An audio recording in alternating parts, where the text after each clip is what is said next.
The fishing news is brought to you by Shoreline Insurance Agency. Win the incredible Steigercraft, Evinrude, Lowrance Grand Prize Boat Package, and more in the Fisherman's 2018 Dream Boat Fishing Challenge. Get the details at thefisherman.com. Father's Day weekend is shaping up to be a great one for fishing as the next few days look dry with light winds. Tomorrow will start off breezy out of the northwest, dropping down to 5 to 10 in the afternoon, and then light winds throughout the weekend. Don't forget the sunscreen. The big news is this week has been the run of monster stripers east of the Fire Island Inlet with fish to 60 pounds plus and a good number of fish in the 50s. More on this later, but first, let's take a look at the east end. On the North Fork, the fluke story is quality over numbers. Cedar Point, Bugs Light, Green Lawns, Greenport, and Gardner's strong potential for a double-digit flatty. Still lots of porgies, but the sizes are down as the big sea scup are moving out of the bay. Some big bass still around Jessup's on Live Bunker. And Mike Caruso teamed up with Captain John Paduano and Sam Root from Mustad to test out Mustad's new line of bucktails. The trio bucktailed a bunch of school bass, blues, and sea bass between Shelter Island and Jessup's. Still mostly small bass in the gut, and it's been inconsistent for most boats. But that could change on this week's new moon.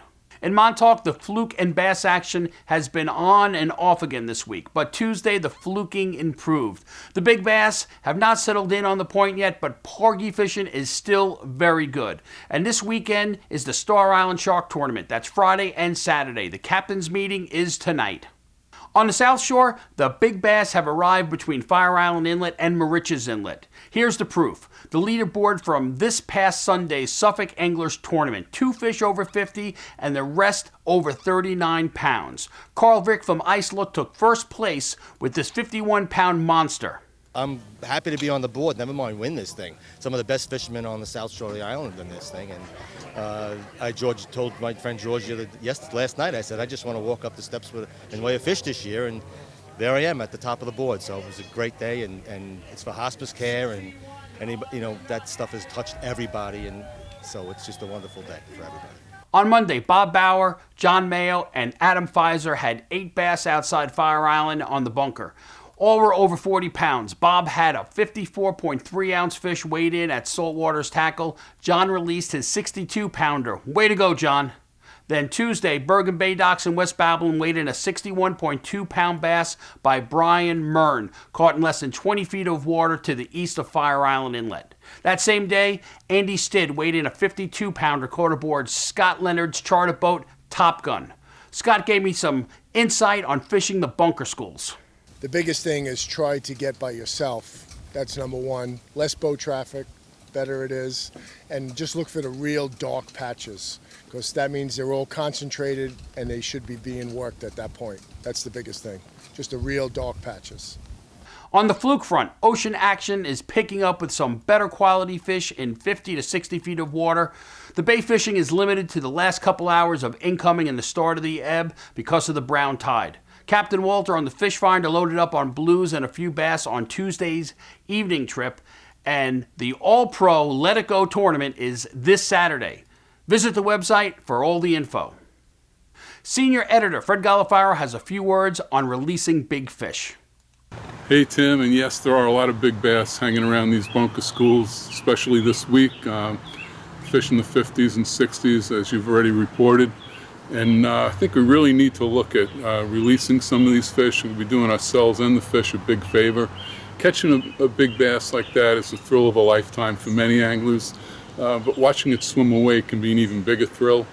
Nothing wrong with keeping a fish for the dinner table, but how many fish do you really need to keep when we're talking 30 and 40-pound stripers? Kudos to John Mayo for releasing his 62-pounder on the weekend, and he's released others over 50 pounds, according to his buddy Bob Bauer. Some tips on releasing big fish if you want to get into this catch and release fishery. If you're looking for a fish for a mount, there's absolutely no reason to kill a fish. Get a quick measurement, girth, length, get a good photo of it, and a fish mount these days, basically they're molds, and the molds are already made, and they just fit the mold to your fish. So don't kill a fish just to have it mounted. Also, nothing beats a really good photo of a trophy fish. Fresh out of the water, fins erect, nice vivid colors. That's great for lasting memories. And everybody's got a good camera these days. Phones can shoot up to 10 megabytes, even more. So no excuse not to have a camera handy and ready. And the other thing you can do too, a lot of guys are still fishing, snagging and dropping using large treble hooks. Switch it out for have another rod rigged, or be ready to switch the rig on your own rod for a circle hook instead of the trebles. Makes releasing these fish a lot easier and safer.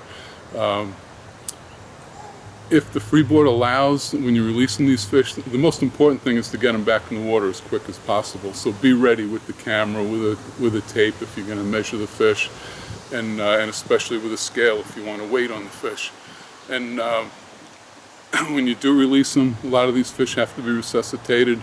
If the freeboard allows, you can get down with the fish, hold them in the water, kick the boat in and out of gear a little bit, and give the fish some forward momentum, get that water flowing through his gills, and that should really help to get him on his way.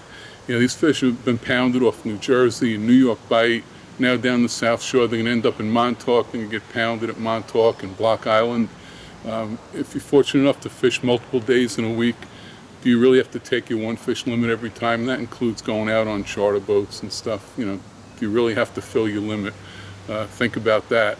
And I think we have to ask ourselves, how many of these big breeders can we kill before it starts to take a toll on the fishery? Now let's check in with the Captory Party Boat action with Nikki Fish Girl. Thanks, Tim. So today's trip was a kids trip on the Dixie 2. We were fishing the Great South Bay, just east of the bridge. We had flood tide until 10:30. We were seeing more cleaner water on the flood tide. Plenty of short fluke action. We had keeper fluke up to 3 pounds. Lots of sea robins. Also some cocktail blues within the mix as well. Small weak fish are still around east in the Great South Bay. And today's weather was wet and foggy. But this weekend looks like a beautiful weekend to go do some fishing for Father's Day. To the west, Captain Andy Gillespie of the Captain Lou fleet ran way offshore for a cod trip. The first drop saw lots of small cod in the teens. Second drop, all big cod. Many anglers limited out. The next trip is Tuesday, June 26th. Call for reservations 516-623-5823. Mark at Bay Park said big bass have been trolled 50 feet outside Debs and Jones on white bunker spoons. Sunday, the boat Drag-A-Line had fished to 39 pounds. The boat Safari landed a 43.5 pound striper.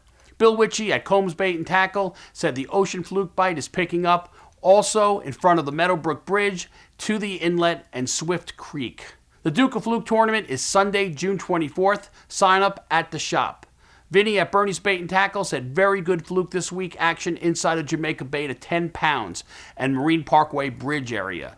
Still some quality bass being trolled outside on Mojos, but not consistent. Now let's check in with Joey Leggio and get the latest from the Western Bays. Well, hey Tim, thank you very much. Today's report, we're going to start off with a little bit of a different of a fishing report. There's a whale actually in Reynolds Channel. I've been following around. I'll send you some images. Caught it on the side scanner on my Humminbird. Pretty cool. Good sized whale too. Looks like a humpback just cruising up and down the channel back in Reynolds. I know we had that, I believe it was last year. But let's go to the fishing reports. Debs Inlet right now. The bridge has been loaded, lots and lots of stripers. Guys are having a blast. I've been taking kids out, anywhere from 20 to over 30 bass on the tide, having a good time. No keepers, but a lot of fun for the kids. Shark fishing's been really good. Guys have been catching the sharks. There's been a few threshers weighed. My buddy Scotty weighed one today. Not sure of the exact weight. My other buddy Mike, he had one in the middle of the week. That one, I believe, 260 pounds. And of course, Bobby had that beautiful Mako, which broke the 300-pound mark. On the bass scene, it's a little difficult right now. It seems like the guys that put the time in, they're getting some fish. There's not a lot of them, but the ones they catch are pretty nice. The fluke, the baits, it's a pick. Guys are catching, there's a lot of shorts, but I really haven't seen that many big ones coming in. Down to the east a little bit, in front of the golf course, my buddy did have a fish. He said it was 10.5 pounds, but it was the only keeper he caught. And I guess if you're going to get a keeper, that's the one to get. So congratulations, Sean, on that fish. But other than that, that's really it for my reports. Hopefully I'll get some more out this weekend. And I'll talk to you soon, Tim. In the Western Sound, Duffy's told of a good bass bite with fish in the teens to 40 pounds, Mattinacock and Center Island still being the hot spot. Chunking is getting that job done, but some are still being trolled on mojos. Solid fluking in Eaton's Neck through Smithtown Bay. The James Joseph had fish to 9 pounds. Captain Jim said a 3/4 ounce bucktail is the ticket, with or without gulp.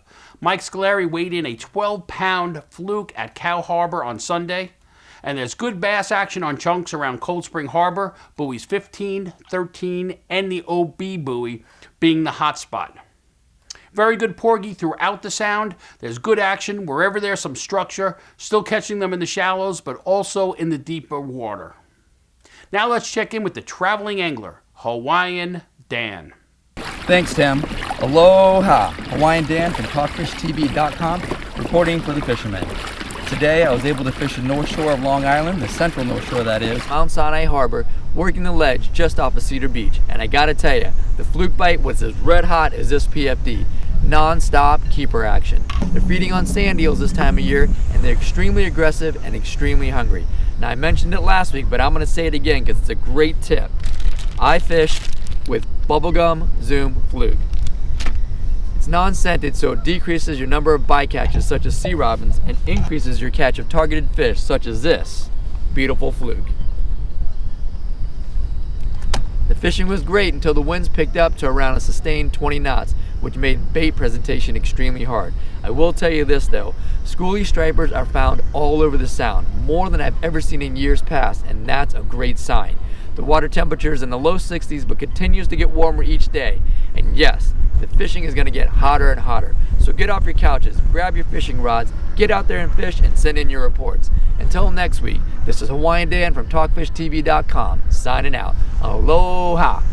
In the surf, there's been a dusk bite of smaller bluefish at Demo, and both Mauritius and Shinnecock surfcasters have been picking away at small bass at night. Many of those big bass this past week were caught in 20 feet of water just off the beach, by boat, off of Fire Island. Maybe take a ferry over to one of the eastern Fire Island communities for your shot at one of those big fish. Remember, like our video, subscribe to our YouTube page, and be a subscriber to the Fisherman magazine to be part of the Dreamboat contest. Until next week, this is Tim C. Smith for thefisherman.com. Win the incredible Steigercraft, Evinrude, Lorenz Grand Prize Boat Package, and more in the Fisherman's 2018 Dream Boat Fishing Challenge. Get the details at thefisherman.com.